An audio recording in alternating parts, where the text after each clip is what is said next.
Silence is definitely one of the most difficult films of 2016 to talk about, as it poses massive philosophical questions, and Martin Scorsese's latest film really does tackle faith and spirituality and the human condition. The film was based on the novel of the same name that was written in 1966 by Shusaku Endo, dealing with the same subject matter of course, and it had been previously adapted to film in 1971 by Masashiro Shinoda, who is a filmmaker known for being part of the Japanese New Wave for those that know their Japanese film.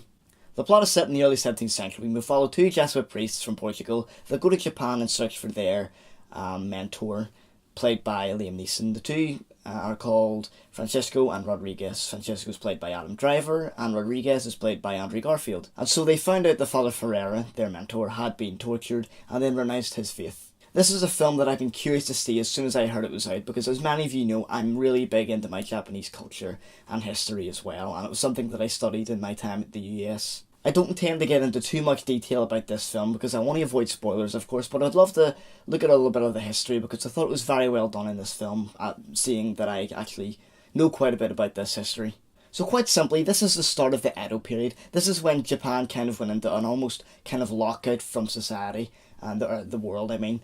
And this started in the year 1600, and the official ending date of the Edo period was 1868. Basically, during this time, this is the time of the samurai and the shogunate and all that sort of thing, which are names you've probably heard in other films and writings and whatnot.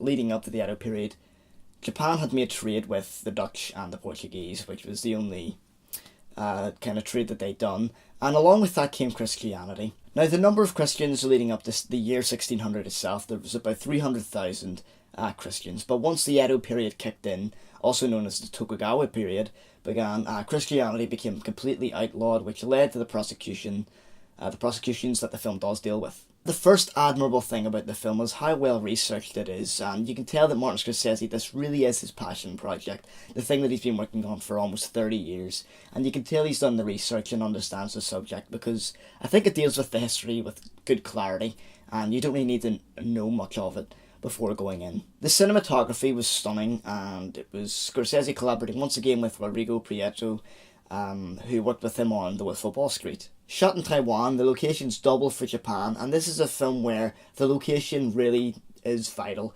because this is a film really is set in nature.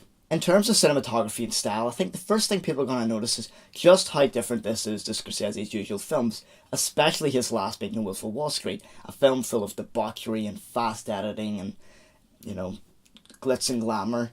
This film is the complete opposite. It strips all of that away. The camera is patient and it moves slowly through the scenes, and it's more like something you'd see in a European film, and it kind of did remind me of the works of Andrei Tarkovsky, the way the camera would just move in on subjects and whatnot.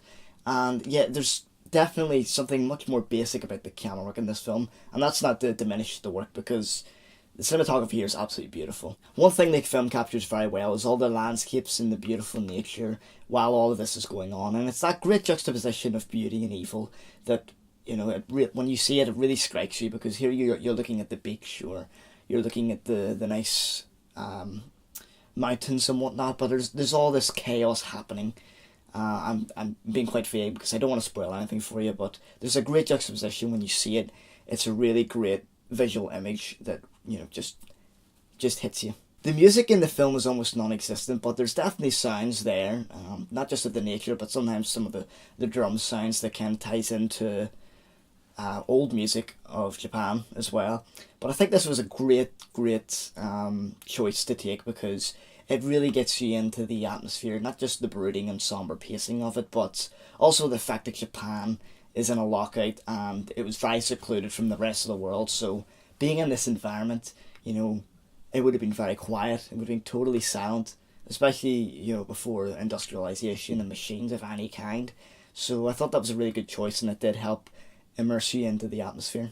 Now to get down to some of the meaning the film offers, I think this is an extremely daring and challenging piece of work to come out of America, because it raises questions that you wouldn't expect in many films at the minute, and it's definitely not something that you would see many moviegoers, really want to question, because it's big ideas, and it's something you would see in the likes of Ingmar Bergman's films, from the 60s, 50s, 70s, 80s. And it's also a film that's much, much slower than what people are used to in this day and age. And we have to face it, if you compare that to the 20 most popular films of 2016, you're going to see a complete difference in style. And the fact that the film is quite long and it does challenge your patience quite a bit, it's definitely one that I don't think many audiences are going to go see, but I could be wrong because a lot of people went to see Schindler's List when that came out, but, kind of different here. The film explores the ideas of religion and your beliefs, and this is really shown by Rodriguez, who has doubts about himself and his own faith. Now, what will come to mind for those who are big fans of Scorsese is the two other films that he has dealt with religious subjects in is Kundun, when it dealt with the Dalai Lama, and then The Last Temptation of Christ, which was like a human parable upon Jesus in his final days.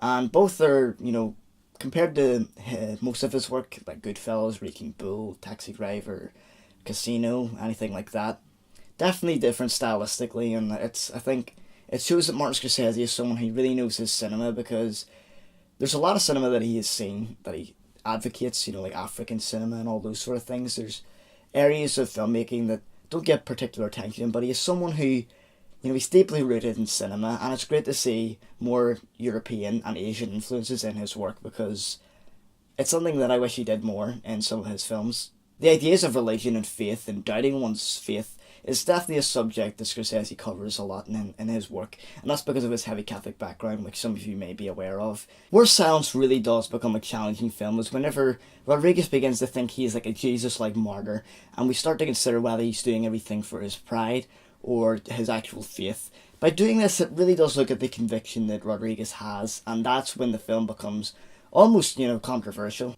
And as a film being made in the 21st century, it does bear resemblance to a modern society where Christianity does continue to get, proper persecution, and people are attacked, in the likes of Syria and Egypt. So I think the film is looking at the wide picture of how religions attempt to spread and the different reactions they can face, and it kind of enters that area of ethics, like, should we bring religions to different countries and all that sort of thing, and I think it's quite admirable to do that, because it does get people thinking, and so there's definitely a contemporary thought in this film. It creates a real parallel of history of the 17th century, and 400 years on, not much has changed. Something that really impressed me was the performance from Andrew Garfield.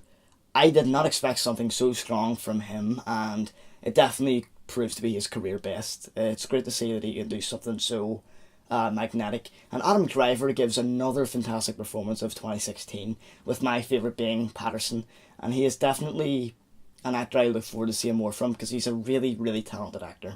Then of course we've got good old Liam Neeson from Ballymena, reprising the role of the Jesuit, because he also did this in the 80s film The Mission, so it's similar topics actually, which is quite interesting. So I thought Liam Neeson was good too for the time he's in the film. Now for casting, one thing I was unsure about was the Inquisitor in the film, with his high-pitched voice, his little quirky smile, and there was just times I couldn't take him that seriously. However, when I think about it, this is a man in a powerful position, and I don't think everyone in powerful positions necessarily have to look extremely scary or demonic, so I think it makes him seem more ordinary, and kind of ties into that quite well. But there's definitely a scene in the film that sticks out for me, because I thought the man just deflated and disappeared like the Wicked Witch, because it was just, it really did throw me out of the scene a bit. And it's a scene where they're just talking. I'm not going to spoil anything for you, but you know what I'm talking about if you've seen the film, but it looks like he literally just deflates. I would love to put a clip in, but I'm not going to. I wasn't sure about that scene in particular, but other than that, really, he is a convincing character. He's eccentric, yes, but I think it does work for where he is and what he is. As for how great Silence is, it's definitely one of my favourites of 2016. It manages to stand out against what we've seen in recent years for sure, and it really is a serious work. Scorsese does an excellent job of keeping the story focused and focusing on the subject and maintaining that theme of the human condition. I will admit this is definitely a slog of a film. It's not one I'm going to go back and rewatch anytime soon, because there's many scenes that you're just kind of waiting for stuff to happen. But it's a rewarding film. It does challenge your patience, but I think for patient audiences it is going to be very rewarding. The runtime is long, but it's a very thought-provoking work, and I think it will be rewarding for patient audiences. That's it for this review, everyone. It is quite long, and I tried to narrow it down as much as I could, but there's a lot to say with this one, and I didn't want to have any spoilers, so I would love to hear your thoughts below on the film. This is definitely a conversation started on ideas of faith and stuff like that, so that's it, everyone. Thanks a lot for watching. Stay tuned, and I'll see you next time.